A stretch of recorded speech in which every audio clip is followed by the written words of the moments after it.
Folks, this is Nick from Cigar&Whiskey, and I've got with me an iconic man who went through heaven and hell to actually be with us tonight. Unfortunately, airplanes and cancellations had put us on a different time path, but he's here with me right now. His name is David Deacon.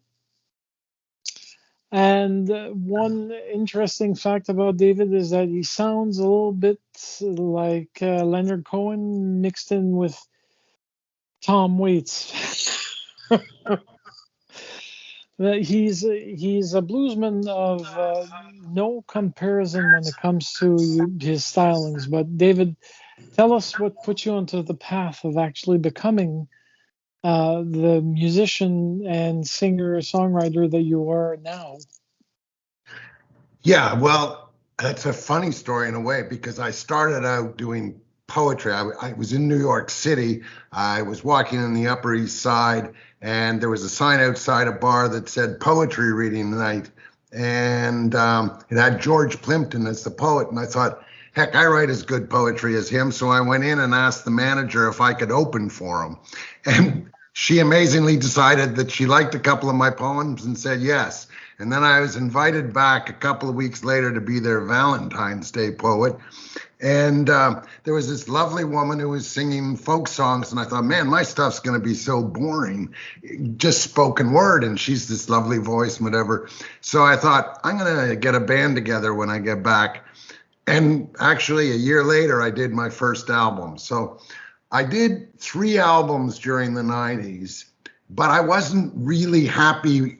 There were things that I liked, there were pieces I liked, but there was sort of a missing element, and I guess it was my personalization of certain things. So anyway, I started again a couple of years ago. I knew where I wanted to go this time, and so this album, which is called Good Day, Good Night, and the one 4, I've launched both this year, although the 18 songs on them, 4 of them were songs from the 90s, and the rest were all new songs that I've done in the last 2 years. So that's sort of the journey. You would have to ask me about specific songs, I guess, to get into why am I going that way or this way. But there's the journey. Well, since your recent album, which was released a few October 6th, yeah. There we go. We'll go with that because you've got a discography available for anyone to see. But I like this last album because it's almost as if you've given us the penultimate sky high sundae with lots of whipped cream and 1 or 2 cherries on the top. I like the cover art. That's a simple photo of you hanging over the fence, or actually it's hanging over one of my paintings. Okay. So that's one of my paintings, and I thought it was kind of cool to put it in front of a background which was graffiti in an alleyway in a town that I live in that was really lovely graffiti painting. So that's how I did it. Okay, cool. So tell me this.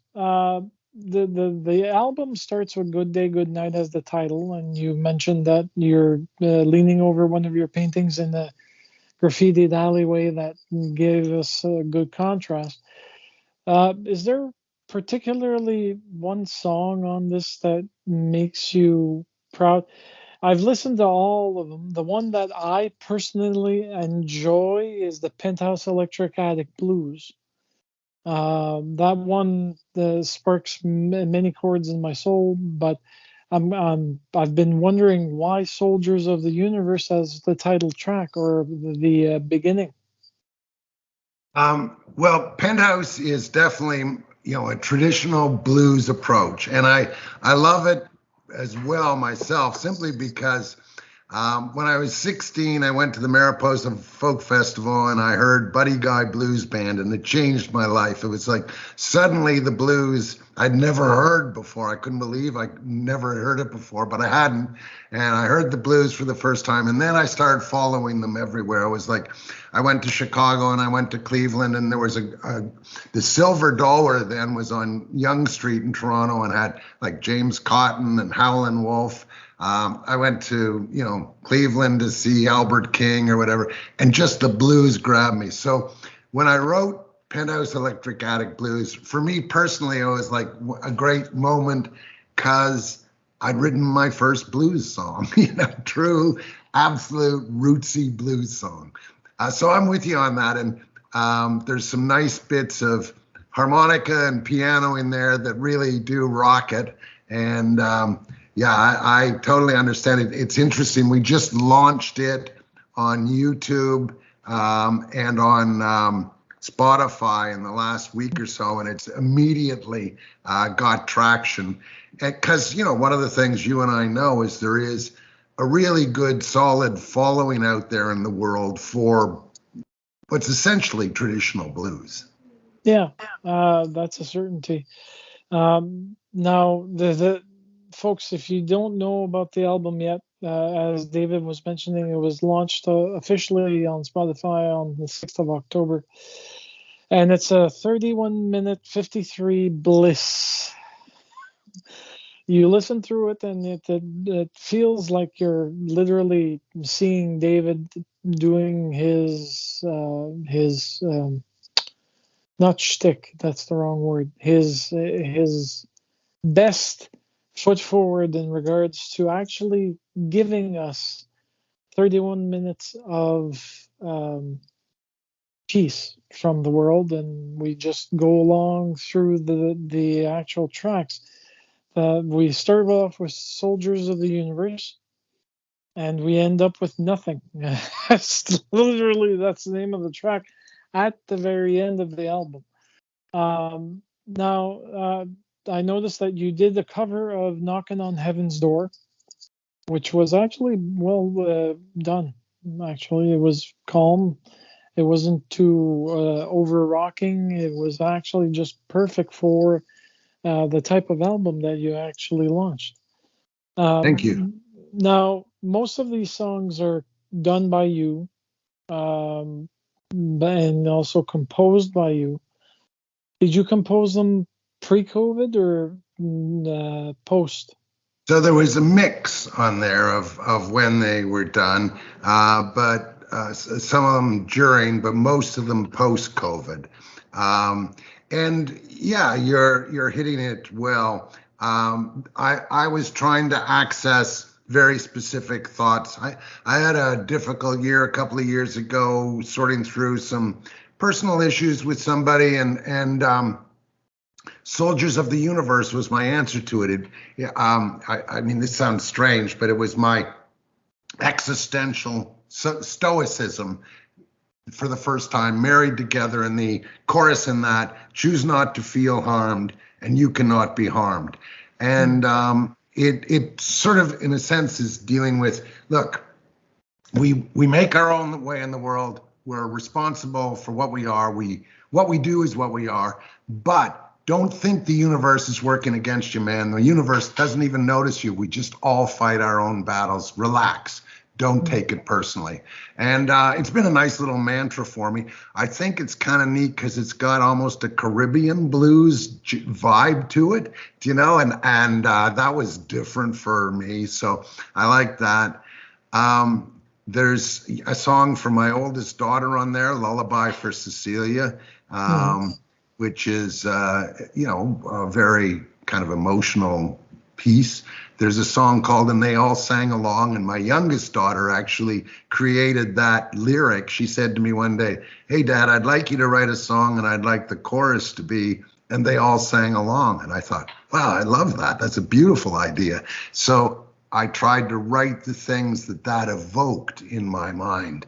And so this definitely is a journey. Like when you talk about the Knocking on Heaven's Door cover, for example, I wrote a poem that introduced that thought of Heaven's Door.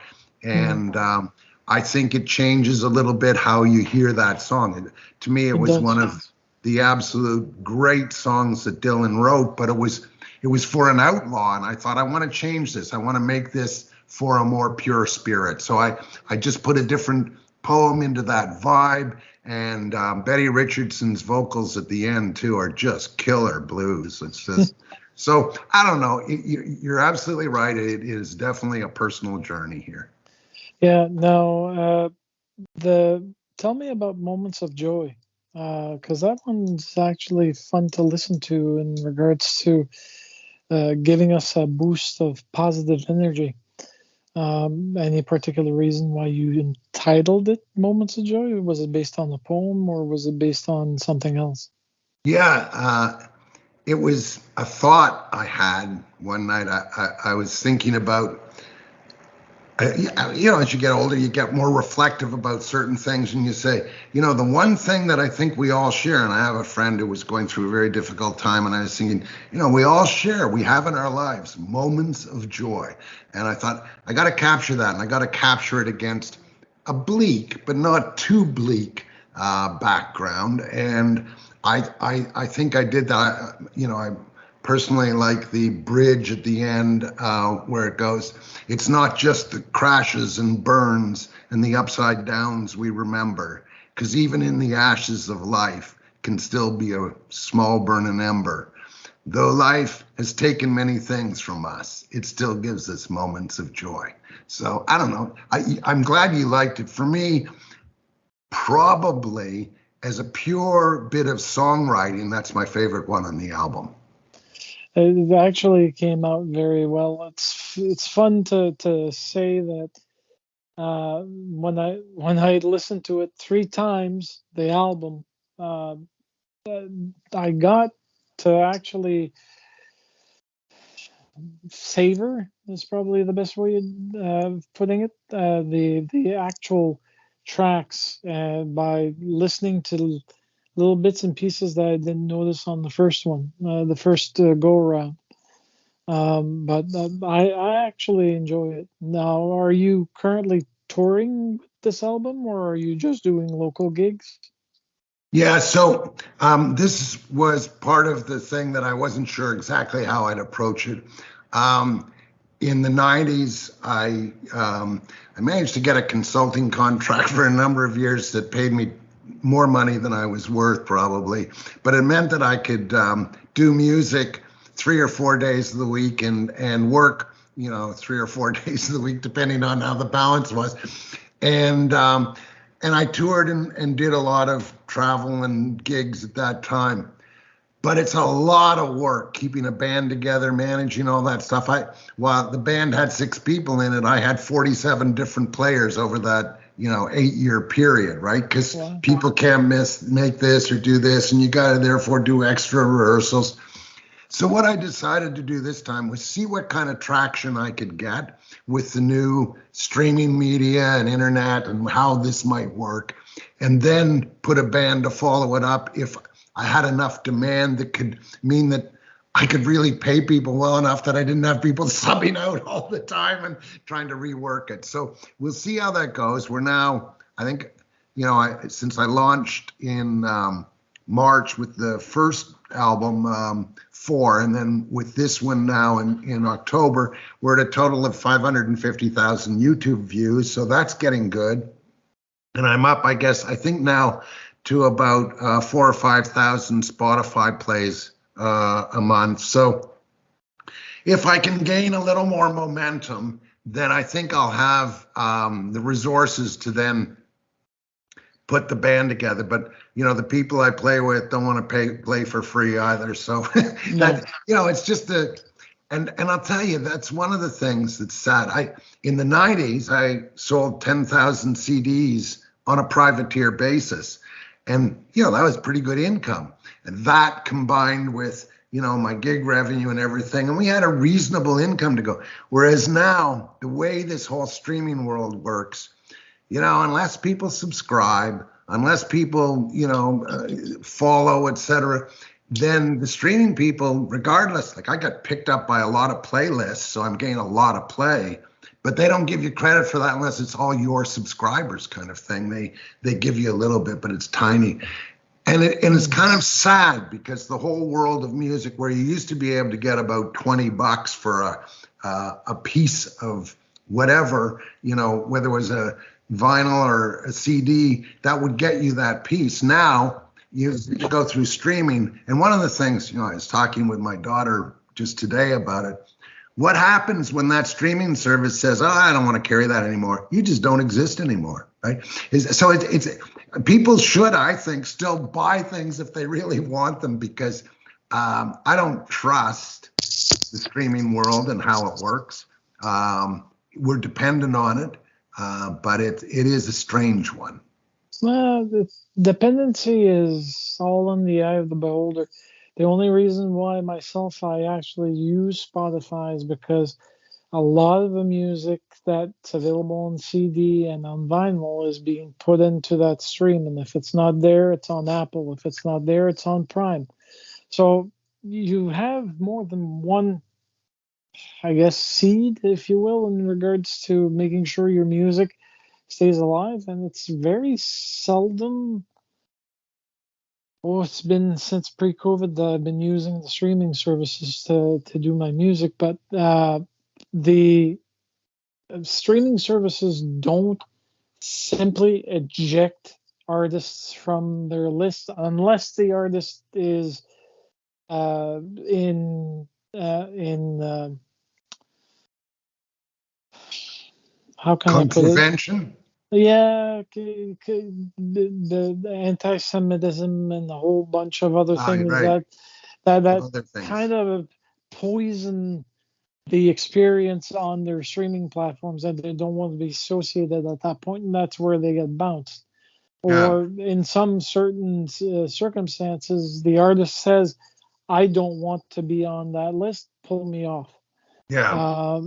I've heard some bands doing it, but not in blues, not in jazz. It's mostly like rock, Yes. rock or heavy Well, metal. I don't know. We'll see what happens. It'll be interesting to see as we go down the road here. It sure would be nice, though, if there was some kind of permanent medium that happened, in that still was used a lot in the world for music, is my view.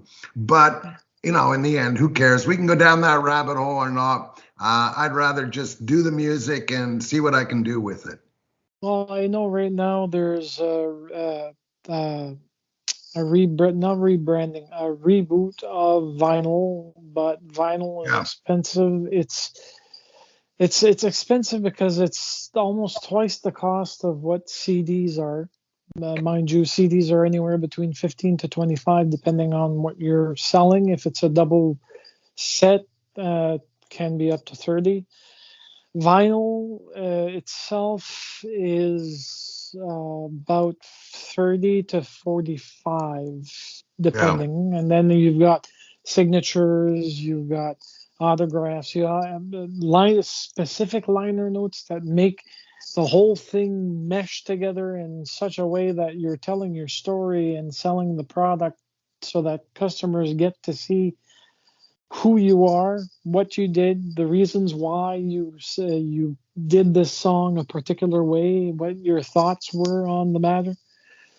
It's a Yeah. cornucopia of choices that you have to take, but a lot of the artists, such as yourself, are probably going to still do a um, Yeah, which I did. small batch of CDs to That's right. sell That's right. because it's still your bread and butter. You can still sell Yeah, it as merch. that's right. And those that want to have CDs, such as the ones that I've got displayed behind me, you have to have the technology to play it. Many people right now, sad to say, have the technology in their cars or outside in their home entertainment venue with either a PlayStation or any other Xboxes, God knows, Yeah. that can play CDs. Myself at the station, I had to actually buy equipment to be able to do so. And luckily enough, I was capable of actually doing it differently. Good stuff. Well, Yeah, Yannick, it's really great to get a chance to chat with you. Where are you actually located? Are you in New Brunswick? I am in Moncton, Cool. New Brunswick, actually. Excellent. Yeah, Lovely, so lovely part of the world. it is. It started snowing, and I'm hoping that it's going to be a normal winter where we don't get bombarded by snow, by weather bombs, as they like to call them, when two Yeah, storms. I like the weather, but I don't like shoveling. yeah, yeah. Okay. David, tell me this. As a human being and then a musician, is it? I know that you sing, you also write, you create, but um, what musical instrument, if any, do you actually play? Yeah, actually, I'm woefully ignorant of music. Um, I play no instrument, and so really, how I get my songs done is I write them and then sing them a cappella into my phone because it's a nice, simple, easy recording device, and then I provide it to my guitar player, and he puts arrangements around the melody that I give him. Oh, nice. So you get to see it unravel, being Yeah, constructed as we go. yeah, and it goes back and forth between us a few times to get to the arrangement that I like.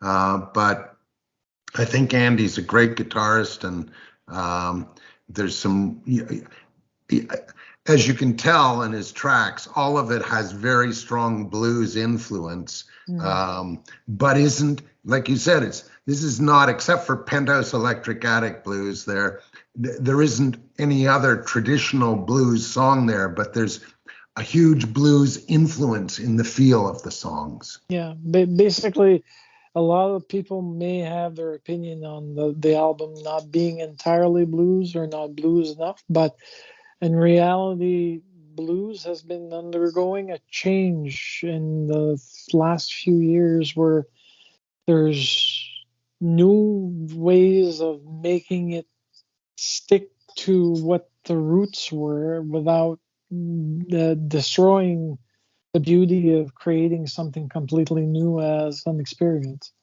Yeah, and I buy that completely. I mean, you had the Delta blues, which was basically acoustic blues guitar with people like Mississippi John Hurt, for example. Beautiful stuff.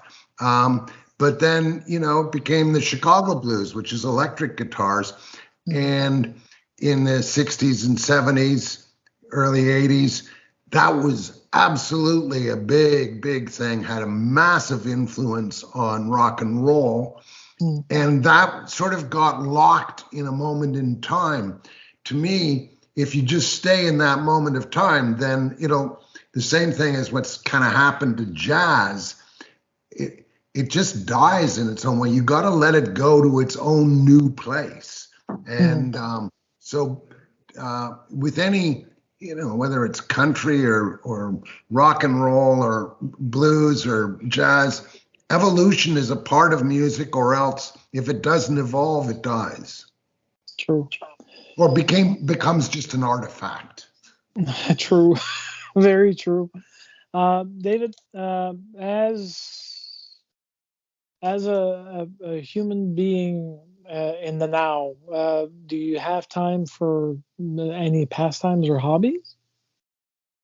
Um, well, I don't know. How would I put it? I've painted all my life. I don't think of it as a hobby. It's one of the things that I do, and painting's a big part of my life. Art is a big part of my life.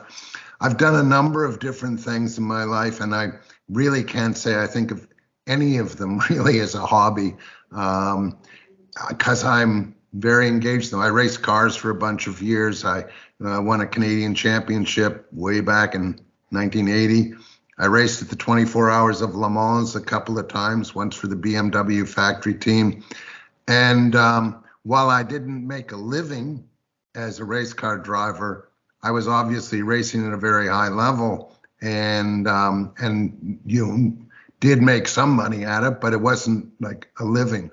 I think that there's a tendency in our world to define people by whether they make a living at things or otherwise it's a hobby. And yeah, I think that's a very small view of how the world works. For most musicians, I'm sorry, they all have to have other jobs. Do you know, that's just the way it is.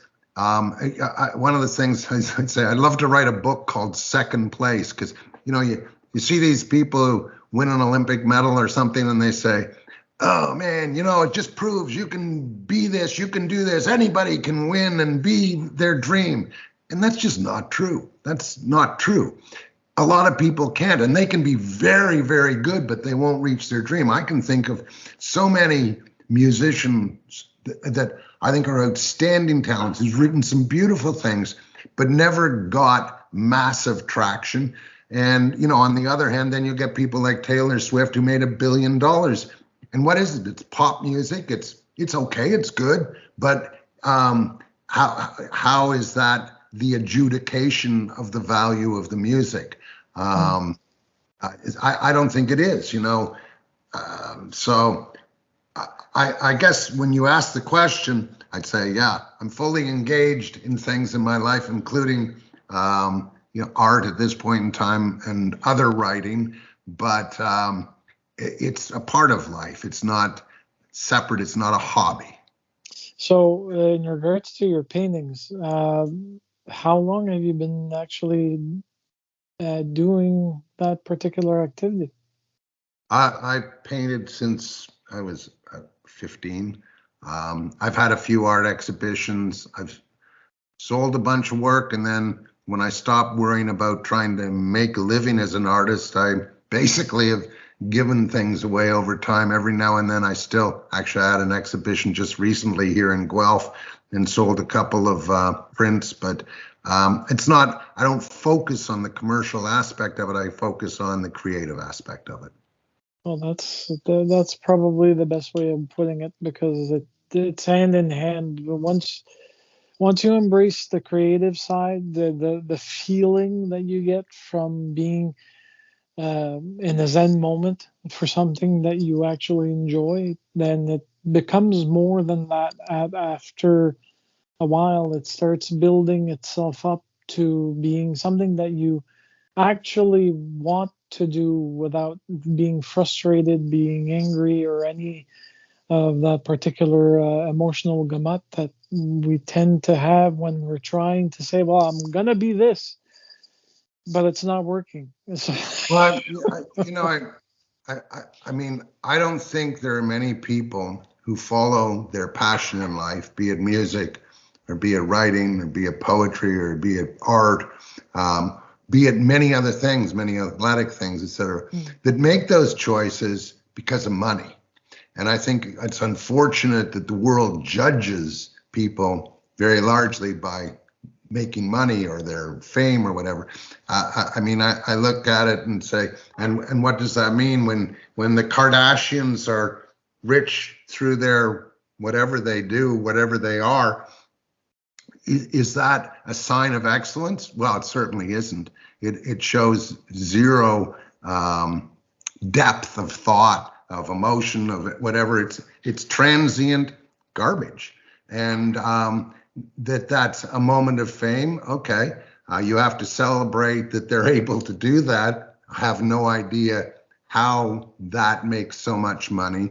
But in the end, money isn't the measurement, and it's never the measurement from any people I've met in any artistic endeavor. You know, Robbie Robertson's an example. Robbie Robertson made a lot of money in music in the end, but I've chatted with him at some length.